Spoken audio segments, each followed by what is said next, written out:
Your digestion, your sleep, and your hormones, they may seem like separate problems, but they're actually all connected to one thing: chronic stress. And when your nervous system is stuck in survival mode, these are often the first areas to suffer. Welcome to Healing Beyond the Symptoms, the podcast that helps people discover the root causes of their health struggles and take back control with science, strategy, and self-awareness. I'm Dr. Leah Hahn, a chiropractor and functional wellness doctor who believes that true healing starts beneath the surface. So let's dive in. I want to really explore stress and the nervous system and that root connection. The nervous system runs every process in the body: your digestion, your hormones, your sleep cycles. And when stress is temporary, the body can bounce back. But when stress becomes chronic, or we live in a chronic state of fear and overwhelm or anxiety, or we have unresolved trauma, the body gets stuck in survival mode, and these systems pay the price. Stress isn't just mental, it's physiological, and it shows up in how your body functions. I want to do a quick rundown on the autonomic nervous system. There's the parasympathetic side of this system and the sympathetic side of this. And when we're in the sympathetic system, which is what we think of as our fight or flight, freeze, or fawn, we have increased blood flow to our muscles, our heart rate increase, our respiration rate increases, and our breathing typically becomes more shallow. In through all of that processing, we have less information that goes to our digestive system, our reproductive system, and our immune system. In a fight or flight state, the body shuts down digestion to actually conserve energy for survival.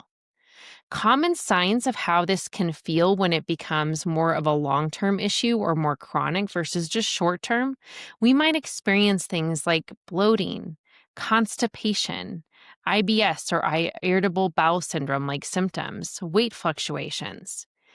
Patients will tell me, I eat healthy, but I always feel bloated. That's a nervous system or a chronic stress issue, not just a food issue. I want to clarify a common response with long-term digestive issues and how it relates to the stress response or the nervous system. If I explain this in a little more detail, I think it will make sense. The dorsal vagal response is part of the body's autonomic nervous system, particularly on the parasympathetic branch, the part that's meant to keep you in the state of rest and digest and heal mode. However, when the dorsal vagal nerve, which runs from the brainstem through the chest and the abdomen, becomes overly activated in response to a perceived threat or a sense of overwhelm, or again, unresolved trauma, it can trigger a shutdown or a freeze response within the body. So let's break down a little bit more of what that means. So the vagus nerve has two branches. It has the ventral vagal branch, which is the front branch, which is actually linked to the positive things that we would like to feel: a sense of safety, social connection, and calm engagement within our body or in life. And then it has the dorsal vagal branch. This is linked to immobilization and energy conservation. When we feel safe, the ventral vagal system, it keeps us very grounded and very connected. But when danger arises or we feel a sense of fear or stress or anxiety, but maybe it feels inescapable, it's too overwhelming, the body may activate the dorsal vagal pathway as a last resort. So what happens during this dorsal vagal response? It slows everything down, physically and emotionally. And it also, if you think about it in caveman times, it would help the body play dead or conserve energy, stay as still as possible to not be seen. It's an ancient survival mechanism. But the common experiences when someone's body becomes stuck in that dorsal vagal physiology is feeling numb or disconnected or even dissociated. Low energy, fatigue, collapse. It can have shallow breathing or feeling like your body is shutting down, slowed heart rate, and again, digestion. a sense of hopelessness, fogginess, or emotional flatness. Again, the purpose, your body doesn't do things that are bad for you. It's the nervous system's way of protecting you when fight or flight aren't possible. It's the body saying, this is too much. Let's shut down until we feel safe again. So what does that do to digestion? A dorsal vagal response can cause very slowed digestion or constipation. It can cause low stomach acid, so your body isn't able to break down protein or other nutrients as well as it could. It can cause bloating and a sense of chronic fullness, even after you've had small meals. It can cause a loss of appetite or nausea. It can even cause like a gut numbness in which there's just not a lot of sensation that's happening for the digestive tract at all. It can cause resting gut, where a doctor may analyze what's happening with your gut or listen to gut sounds, and the doctor can't really hear anything. There's not much happening within the digestive tract. In chronic states of this, it can lead to irritable bowel syndrome or SIBO, small bacterial overgrowth that's happening within the digestive tract or other functional gut issues. So again, the experience can be, my stomach just shuts down when I'm stressed. I don't feel hungry. The food just sits there. I can't tell if I'm full or if I'm hungry. These are nervous system-based signals that your body doesn't feel safe enough to actually spend the energy to digest the food properly. That's the power of starting to really focus on healing the nervous system, which we'll give you ideas for in a little bit. How does the nervous system affect sleep? So we want to go into this whole experience of cortisol. Cortisol is a stress hormone, and when it stays elevated because we've experienced long-term or chronic stress and trauma, it can prevent the sensation of deep rest or actually moving into deep rest. The patterns look like typically feeling wired at night, exhausted in the morning, tossing and turning, not really being able to go into deep and restful sleep. Even after 8 hours of sleep, someone may notice, I'm going to go back to that.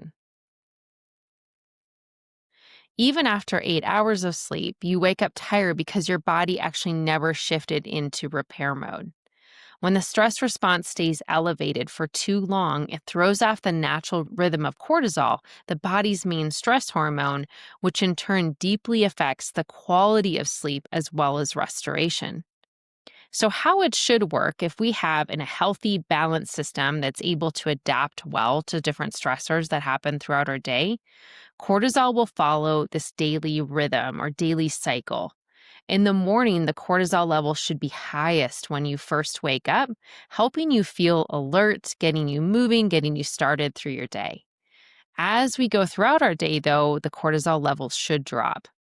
And we get into evening and nighttime, cortisol levels should be at the lowest so that the body can actually relax and go into repair mode. Melatonin rises, and you should be able to fall into a deep sleep where your body can actually repair itself. This pattern depends on, again, having a regulated nervous system, a nervous system that can adapt to the stressors throughout the day so your body can return to normal physiology.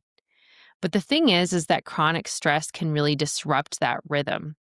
When the body perceives ongoing stress, whether it be physical, emotional, or mental, the sympathetic nervous system stays very active, and that can cause cortisol dysregulation. So what this can look like is the opposite pattern that we would want to see. So high cortisol at night. Again, trouble falling asleep, that wired and tired feeling, racing thoughts or anxiety before bed, or having that light, restless sleep throughout the night where you're never really falling into deep restorative sleep. You may experience low cortisol in the morning. So when we would want our cortisol to be elevated, your cortisol is low. At this time, you have difficulty waking up. You may experience brain fog, and you might feel like you just can't get going without caffeine. You can't think or process information without that rush of caffeine. You may experience energy crashes throughout the day. The body can't mount an appropriate stress response when this becomes a long-term pattern, and we may have persistent fatigue and low motivation, and it may start to affect our immune system as well. So how does cortisol affect sleep? High cortisol suppresses melatonin, the sleep hormone, delaying or fragmenting sleep. So, when we have disrupted melatonin, we actually will have trouble staying asleep. We might wake up multiple times and then be unable to go back to sleep. We might have elevated nighttime cortisol, it keeps the body in vigilance, and then we have poor sleep cycles and inflammatory issues that start to develop as well. So, in those types of situations, we want to have specific strategies. Again, I'm going to go through strategies towards the end of the podcast. So, I talked about what a disrupted cortisol cycle would look like throughout the day. But I know I've personally experienced a different type of an effect from long term stress that I really had to deal with as I healed my nervous system. And that was having high morning cortisol. So, we should have higher cortisol in the morning than in the rest of the day, but sometimes it's way too high. It's higher than it should be. And sometimes when that happens, people will actually have a host of other side effects. Things like an increased heart rate, increased blood pressure, elevated blood sugar can happen because of that. They might have really tight muscles or be clenching their jaw in the morning from that super high stress hormone that's moving through their body first thing in the morning. They might have digestive suppression, so they might experience nauseousness or not really have an appetite in the morning. And again, the immune system becomes weakened over time. Emotional or mental symptoms can happen with that as well. So they may feel like they have anxiety or a sense of panic almost the first thing that happens to them when they wake up in the morning. They might feel more on edge, they have irritability, difficult focusing, especially in the morning because their brain is searching for threats in their environment. They have restlessness or urgency, feeling like, I need to start getting things done. They can't actually relax into their day. They have to get going because that stress level is so incredibly high. The long-term effects of this, again, adrenal fatigue or burnout, sleep disruption, blood sugar disruptions, hormonal imbalances, the weakened immune system, slower healing because of that. So, when we look at this picture, we're seeing that stress affects us in so many physiological ways. We also talked about in the past how long term stress levels can dampen hormones in terms of how hormones are being used throughout our body. We looked at digestion, we've looked at sleep. Let's look at how that chronic stress level will affect hormones. And we're going to take a quick break. This episode of Healing Beyond the Symptoms is sponsored by Body and Balance Wellness Center in Golden, Colorado. They know that real healing isn't about chasing symptoms. It's about uncovering the root cause of stress, tension, and imbalance. Their gentle nervous system-based care helps people release stored stress, reconnect to their bodies, and build resilience that lasts. If you've tried everything and still feel like something's missing, they may be the missing link. Learn more and book your consultation at bodyandbalancechiropractic.com. All right, and let's get back to the show. Chronic stress throws off the delicate balance between cortisol, estrogen, and progesterone. So let me explain this a little bit more. Chronic stress and hormonal symptoms are deeply intertwined between the nervous and the endocrine systems. When stress becomes ongoing, the body prioritizes survival over reproduction. And this shift really changes the delicate balance again between estrogen, progesterone, and cortisol.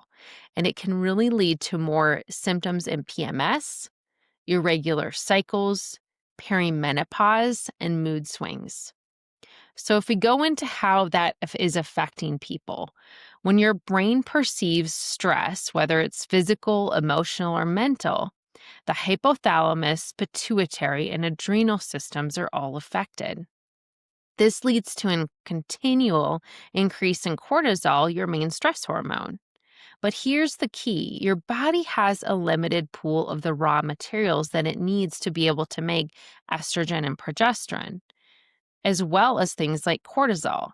So under chronic stress, the body will actually divert those resources to make more cortisol to deal with the sense of impending doom or the stress or the anxiety instead of reproductive hormones. This can be called the pregnenolone steal, meaning your body would use pregnenolone to make estrogen or progesterone. Instead, it's using that in order to make cortisol. This has severe effects on PMS. High stress leading to high cortisol causes lower progesterone, which normally has this calming and stabilizing effect on the brain and the body. When progesterone drops, estrogen becomes relatively dominant, and that's what we can call estrogen dominance. Estrogen dominance then can cause more intense mood swings, irritability, and anxiety, especially before your period. Breast tenderness or bloating can become more intense. Heavier or more painful periods, poor sleep and increased sugar cravings, fatigue and brain fog. Essentially, at this point, the body is too busy surviving instead of making the hormones that you need to balance your system. It has other effects on perimenopause. Perimenopause already brings fluctuating estrogen and progesterone levels, and chronic stress magnifies those ups and downs. Cortisol dysregulation can cause more frequent hot flashes, more frequent night sweats. It can cause sleep disturbances, especially between that magical hour of 2 to 4 a.m. It can cause heightened anxiety or irritability, worsening brain fog and fatigue, weight gain around the midsection. This can also cause increased inflammation. It can cause increased pain in the muscles and the joints. In other words, stress doesn't just add to the symptoms, it amplifies the hormone roller coaster of perimenopause. So, what can you do to support regulation? Notice connections.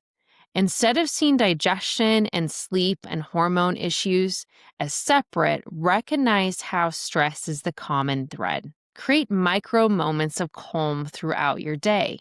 We've talked so much about breath work, gentle movement, pauses that signal safety to the nervous system, meditation breaks, taking time for joy or connection.